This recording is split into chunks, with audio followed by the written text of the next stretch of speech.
Leader for NDTV-HINDU CBI says there is no evidence of his alleged coercion in the 2G case when he was telecom minister. Sources say his brother's role could be looked at.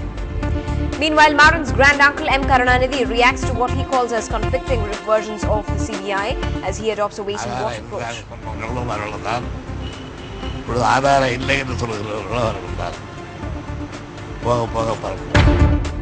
A leg up for A. Raja as well. TRI tells the CBI that it's not possible to determine the revenue loss while granting the 2G losses. In the mysterious death of an IITN, even as his brother suggests that no traces of poison were found, police confirm that he died due to poisoning. No trace of a suicide note either. He has a contusion at the back of his head, and there is no poison or anything has been found in his stomach. Even after a ban on manual scavenging and recent strictures from the courts, the denigrating act continues in our city. And as Lord Ganesha goes green this Vinayaka Chaturthi, sweetmeats and special pujas ring in the festival at the city temples. So when it is say made out of pure clay and eco-friendly, it directly melts into the water and the ritual goes on. You've tuned into the late night news on NDTV Hindu. I'm Evelyn Matthew. Let's also bring you the national headlines we're tracking at this hour.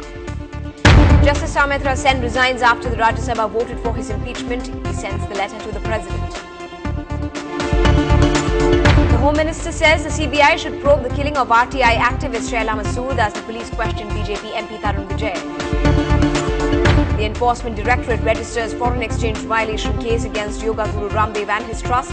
His Scottish Island will also be probed.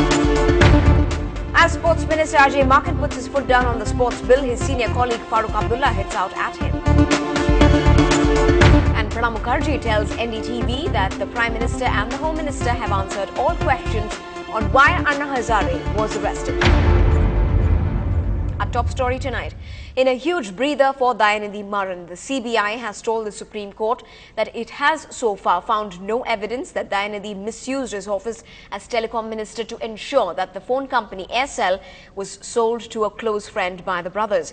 The CBI and the Enforcement Directorate filed their status report today, in which they said that there was no coercion by Dayanidhi Maran in the Aircel Maxis deal. Now, the CBI is probing whether Maran's brother Kalanidhi Maran's son DTH had benefited from the deal. Senior ministers who were involved with telecom policies during the NDA regime, including Jaswant Singh and Arun Shourie, will also be questioned.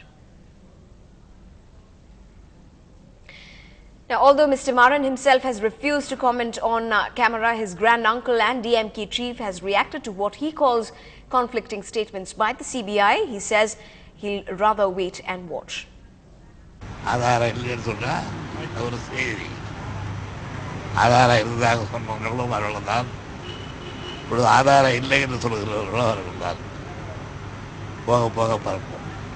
Meanwhile, the former telecom minister A. Raja has got a major leg up in his defense. TRI has now said that Mr. Raja followed the government policy and that it's not possible to ascertain the exact quantum of revenue loss that may have occurred while granting the 2G licenses.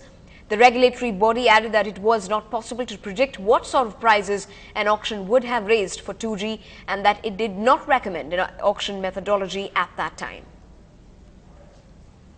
Back to news from the city. The mystery around the death of IITN Gauri Shankar continues. Although this was initially referred to be a case of suicide, suggesting that he had swallowed poison, the victim's brother now says that there was no evidence of such matter in his body and that there were bruises around his neck. But the police at this point have confirmed to NDTV Hindu that poisoning had in fact led to the victim's death. Police suspect tension within his family to also have a role. There is no trace of a suicide note either. The post-mortem examination concluded earlier today and some of the samples have been sent for further investigation to the forensic labs. The 36-year-old mechanical engineering student was a sponsored student by the HAL Bangalore. He was found lying unconscious in his hostel, I beg your pardon, yesterday. தற்போதைய postmortem முடிஞ்சிருக்கு. இதுவரைக்கு கொடுத்த report பிரகாரம் எந்த ஒரு தவறும் இல்லை.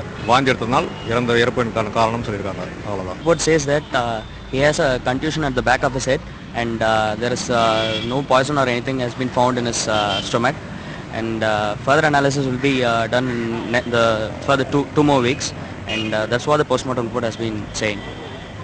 And we have received the body and we are taking it to home. But this is not the first of such cases from the IIT Madras campus. This year alone, 3 deaths have now occurred, spanning the last 8 months. In May, in fact, a native from Andhra Pradesh, Nitin Kumar, committed suicide. Way back in February as well, another M.Tech student of mechanical engineering died in a similar manner.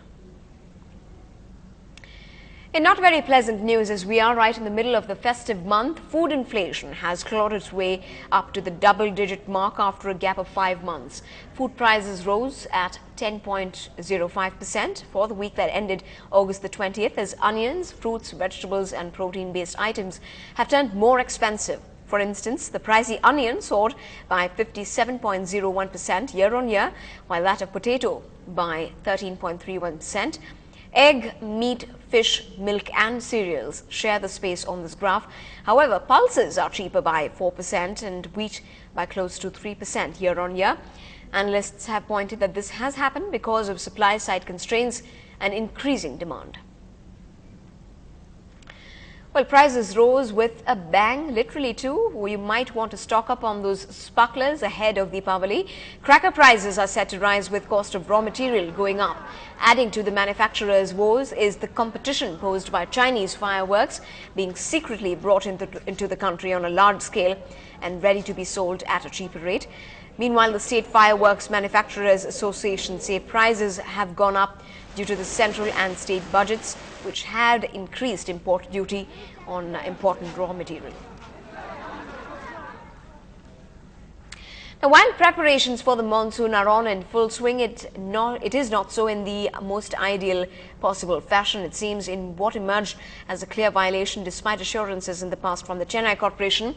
The NDTV-HINDU crew recorded 3 men accompanied by a woman entering stormwater drains right at the heart of the city at the Turnbulls Road in Koturpuram.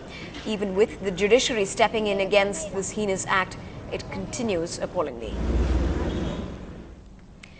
Now, if Chennai is known for its sari collection, well, fake work and designs also prevail with the same pomposity. Co-optex has alleged that major textile showrooms in the state are violating the state centre's guidelines by selling silk saris woven from pau looms. In fact, silk saris should ideally be woven only through hand looms.